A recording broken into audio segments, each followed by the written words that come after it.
अस्सलामुअलैकुम। आज हम बात करेंगे कि ऐसी क्या रीज़न है कि कोई हमें ब्लॉक कर देता है, हमें टाइम देना छोड़ देता है, हमारी कदर नहीं करता। तो ऐसी सिचुएशन में हम ऐसा क्या करें कि वो दोबारा से अनब्लॉक कर दे और हमसे ठीक से बात करना शुरू कर दे।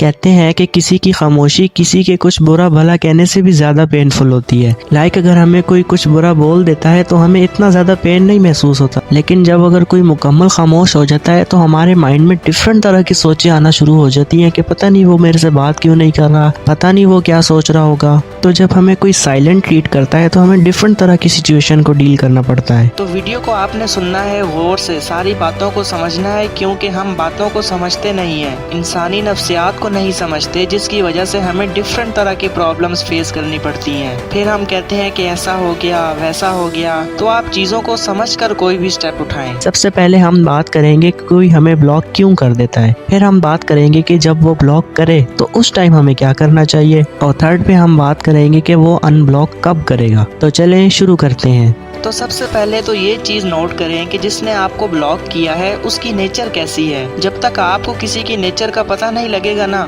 आप नहीं समझेंगे। पहले तो मैं एक्सप्लेन करता हूँ कि कुछ लोग आपको ब्लॉक क्यों करते हैं। आप ब्लॉक दो तरीकों से होते हैं। पहला तरीका पता है क्या होता है? कुछ लोगों की ये नेचर होती है कि पहले आपको ब्लॉक किया फिर अनब्लॉक कर दिया।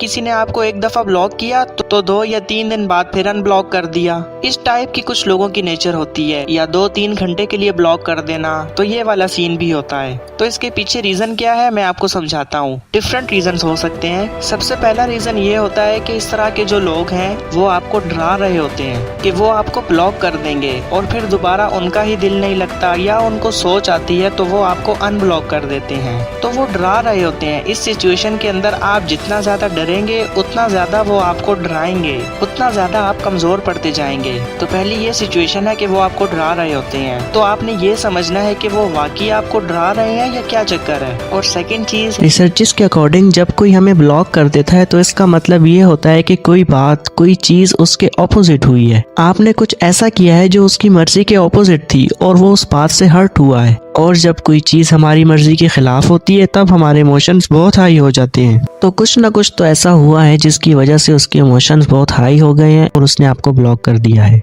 और जब इमोशंस बहुत हाई चले जाते हैं ना, तो इंसान अपने कंट्रोल में नहीं रहता। उस वक्त वो इंसान नॉर्मल सिचुएशन में नहीं रह पाता। उस वक्त वो सही डिसीजन नहीं ले पा रहा कि उसे क्या करना चाहिए। इसकी सिंपल सी एग्जांपल है गुस्सा। गुस्से के वक्त भी हमारे इमोशंस बहुत हाई चले जाते हैं और गुस्सा भी इसी वजह से आता है कि जब कोई चीज हमारी मर्जी के खिलाफ होती है। और हाई इमोशंस का मतलब है एक्शंस। हाई इमोशंस कुछ न कुछ एक्शन लेने पर मजबूर करते हैं। जैसे गुस्सा इंसान को मजबूर करता है कि वो चीजों को तोड़े या किसी को कुछ बोले।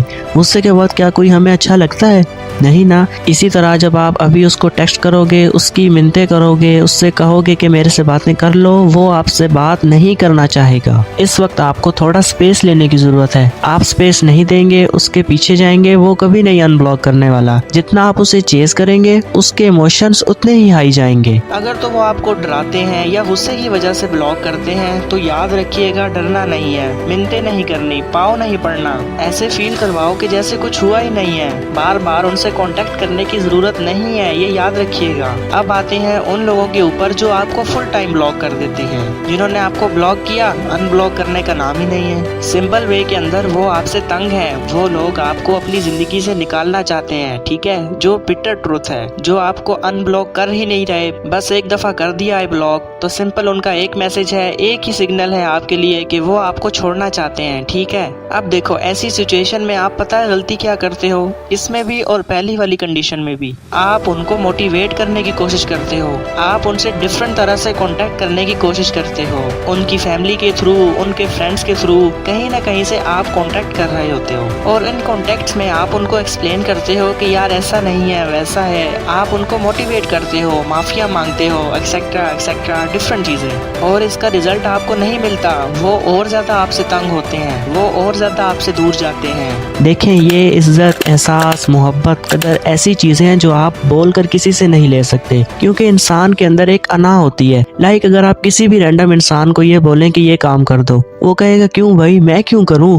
तो वो अना उसको रोकती है वो काम करने से। आप जितना मर्जी किसी से ये कह ले कि मुझे टाइम दो, मेरी कदर करो, मेरा एहसास करो, वो नहीं करेगा, क्योंकि हम ये बातें बोलकर उसको ये बता रहे होते हैं कि हमें आपसे ये चाहिए। और अगर किसी इंसान को ये पता लग जाए कि आपको उससे क्या चाहिए, तो वो आपको उस चीज के लिए उतना ही तरसाएगा। वो आपको कभी वो चीज नहीं देगा जो आप उससे मांगेंगे, जो आप उसको बताएंगे। तो आप थोड़ा दूर हो जाएं, उसको कुछ टाइम दें ताकि उसके इमोशंस वापस अपनी जगह पर आ जाएं। और जो स्पेस आप उस इंसान को दे रहे हैं ना, उस टाइम के अंदर आप अपने आप को किसी काम में मसरूफ कर लें। जब आप फारिग रहेंगे तो सारा दिन आपके माइंड में सोचें आती रहेंगी कि क्यों नहीं अनब्लॉक कर रहा, आप किसी और नंबर से ट्राई करने की कोशिश करेंगे, मतलब डिफरेंट तरह के थॉट्स आपको तंग करेंगी। लेकिन जब आप अपने आप को कहीं बिजी रखना शुरू करेंगे तो आपका ध्यान वहां से हटेगा। और मैंने जो पहले आपको बताया ना कि वो इंसान आपको कभी वो नहीं देगा जो आप उससे चाहेंगे, तो अपने आप को बिजी रखने का ये भी फायदा होगा कि जब आप 10 से 15 दिन अपने आप को किसी काम में मसरूफ रखेंगे तो इससे उस इंसान के जहन में ये थॉट्स भी चलेंगी कि इसके पास मेरे अलावा भी काफी ऑप्शंस मौजूद हैं, ये तो अपने आप को भी टाइम दे रहा है, अपने कामों में मसरूफ है, इसको तो कोई फिक्र ही नहीं है। तो जब आप रिलैक्स मूड में अपनी लाइफ को एंजॉय करना शुरू करेंगे तो बहुत ज्यादा चांसेस है कि वो आपको अनब्लॉक कर देगा। तो ये बहुत पते वाले पॉइंट्स मैंने आज आपके साथ शेयर किए हैं कि इनको भी अपने जहन में रखें और अगले इंसान की नेचर को समझें। तो मुझे उम्मीद है कि आपको ये साइकोलॉजी बेस्ड पॉइंट अच्छे से समझ में आ गए होंगे। तो कमेंट्स करना मत भूलिएगा। इस वीडियो के लिए इतना ही,